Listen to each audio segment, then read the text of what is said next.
Yung pong press conference kahapon ni AS Bersamin tungkol po sa palitan ng tao, nakita po natin 'no, na talagang gusto lang nilang telenovela, hulugan pa, eh. Pero yung, pinakasikat na personality dun sa mga nabanggit na gusto nating matanggal dahil sa involvement sa dami pong kinagalit ng tao, involvement po sa paglilipat ng pondo, involvement po kanya po lahat yan, eh, basta tungkol po sa pondo, pagbebenta ng mga ginto, pagbebenta ng mga ari-arian, privatization, under po yan lahat ni Recto, no? Tapos pag-iisip po ng mga panibagong taxes, pag-iisip po ng bagong utang, bagong ibebenta, under po yan lahat ni Recto. Eh, na-retain pa po si Recto. Grabe talaga, no? Wala din eh. Kaya kahit anong abang natin dyan, tinitiyak natin yung mga personality na gusto nating matanggal dahil sila po yung nakikita nating kung ano-ano yung ginawa, and pinapanatili. No? Pinapanatili po dito. Okay. Ngayon, ang reaction po nila, walang pake. Alam nyo kung gaano kabababaw itong mga BBM supporters? Sa kanila ayos na yung makabira lang eh. Tuwan-tuwa po sila, no? Hindi po dahil may natanggal o may nailipat o hindi po yun ang kinatuwa nila eh. Tanong nyo po kung anong kinatuwa nila. Nakalat po ngayon. Tuwan-tuwa sila nung binanata ni Bersamin si Vic Rodriguez. Si Atty. Vic Rodriguez. Oh. Yun na po ang kasiyahan nila. Hindi po yung may nalipat ba, may natanggal ba na karapat-dapat. Hindi po yun. Kung hindi yung sinabihan ni AS Bersamin na dal-dal lang yan si Vic Rodriguez, inihalimbawa pa sa aso, na pag may kumakahulbang aso, ay lalabasin mo ba't babatuhin? O hahayaan mo lang? Para doon na sila tuwan-tuwa, no? Yung kanilang mga, oy, si Marley, nariyan pala. Marley, shoutout sa'yo. Yung kanilang mga post ay tungkol na doon sa binara ni AS Bersamin si Vic Rodriguez. Alam mo itong mga fans ni BBM, walang pakialam kung ano nangyayari sa bansa eh. Basta ang pakialam lang nila, tuwan-tuwa sila pag may bumibira sa mga kalaban nila. Pag may bumira kay Amy, tuwan-tuwa sila. Kasi hodang ang tingin sa... Hindi nyo ba naintindihan yung mensahe ni BBM? Talunan kayo. Nagsalita na yung tao, ayaw niya sa admin, talo. Tapos mabanatan na si Vic Rodriguez, putya, nagdidiwang na. Kaya po sila tuwan-tuwa lahat kay Anticler eh. Wala kasing ginawa si Anticler kung tibirahin yung mga Duterte. Yun na po ang kasiyahan nila. Ang lalim, no? Ang lalim ng kasiyahan, no? Yung mapangakuan lang sila. Natatawa ako dati pag yung mga may plano, Plano lang to, Planong i-connecta yung Bataan at Cavite ba? Pinakamahabang bridge sa buong Pilipinas. Plano pa lang. Plano pa lang. Anak ng tinapay, kala mo kung pag malaki, kaya ba ni Duterte yan? Hindi talaga kaya ni Duterte yan dahil lang kaya ni Duterte magplano at isagawa yung kanyang plano.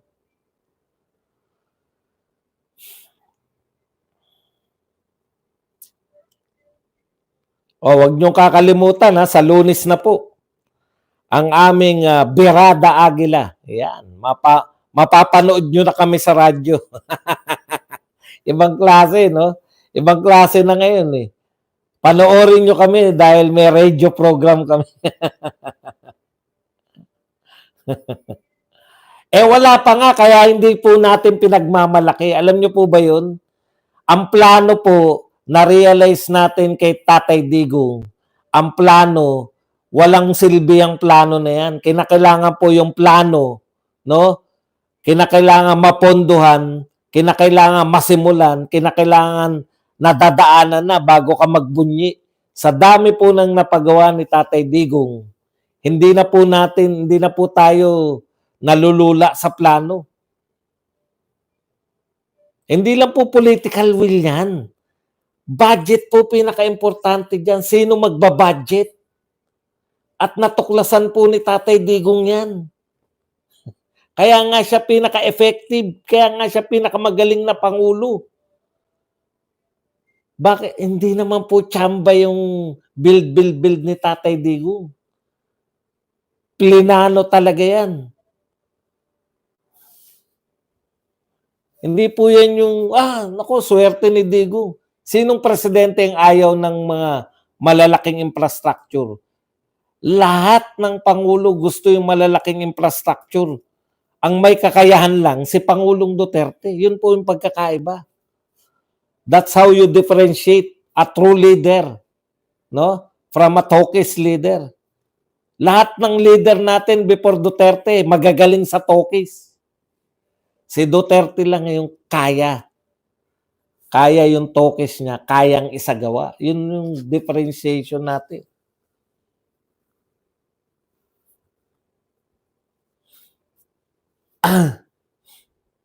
Okay.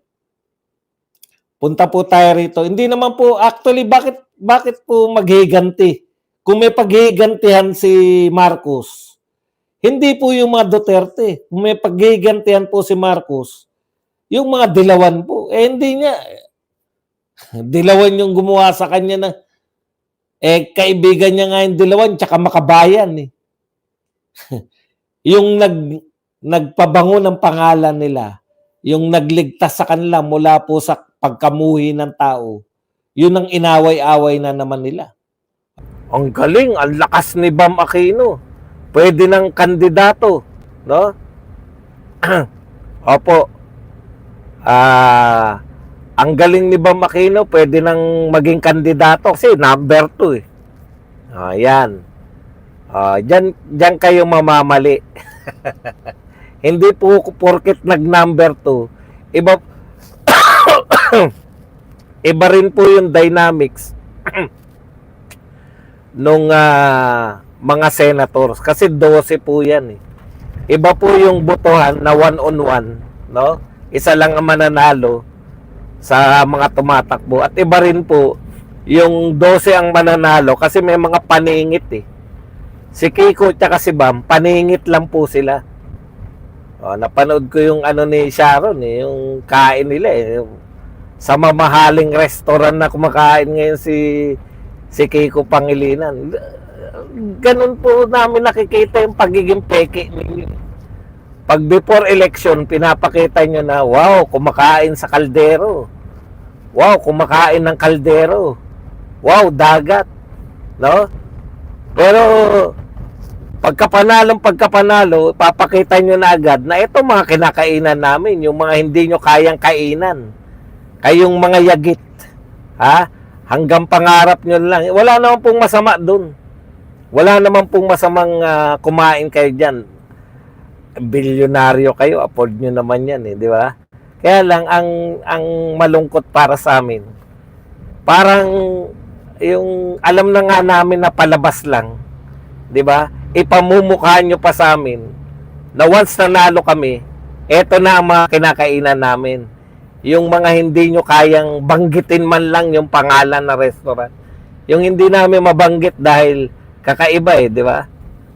Yun po. Ganon namin tinitignan si Kiko. Ngayon, nagtataka kayo bakit muhing-muhi kami sa ganyan. Normal lang naman daw sa kanilang mga taga Pampanga ang kumain sa takip ng kaldero. Mantaking ko po mang isipin. Hindi ko po maiisip na kung kailan naging normal yung pagkain sa takip ng kaldero. Ngayon, biglang ipapakita nyo. Yun yung masakit eh. No? Gusto nyong ipakita na ganito lang kami, ganito lang kasimple si Kiko. kumakain siya kasama ng mga ano, ng mga maglulupang tao, no? Kumakain sa takip ng kaldero. O, tapos pagpanalo, utot nyo, eto talaga kinakainan namin. O, walang ano, wala nang anong tawag doon? Wala lang sa kanila. Eto talaga kami. Hindi po nga kasalanan yung pagiging mayaman. Yung iba naman pong mayayaman, si Camille Villar naman, di ba? Bilyonaryo rin naman, di naman kumakain sa takip ng kaldero. Awan ba ibang Pilipino pa rin di na natuto sa pagboto? Yan. Parang pakitan tao. Hindi lang pakitan tao. Pagkukunwari. Yun eh. Okay. So,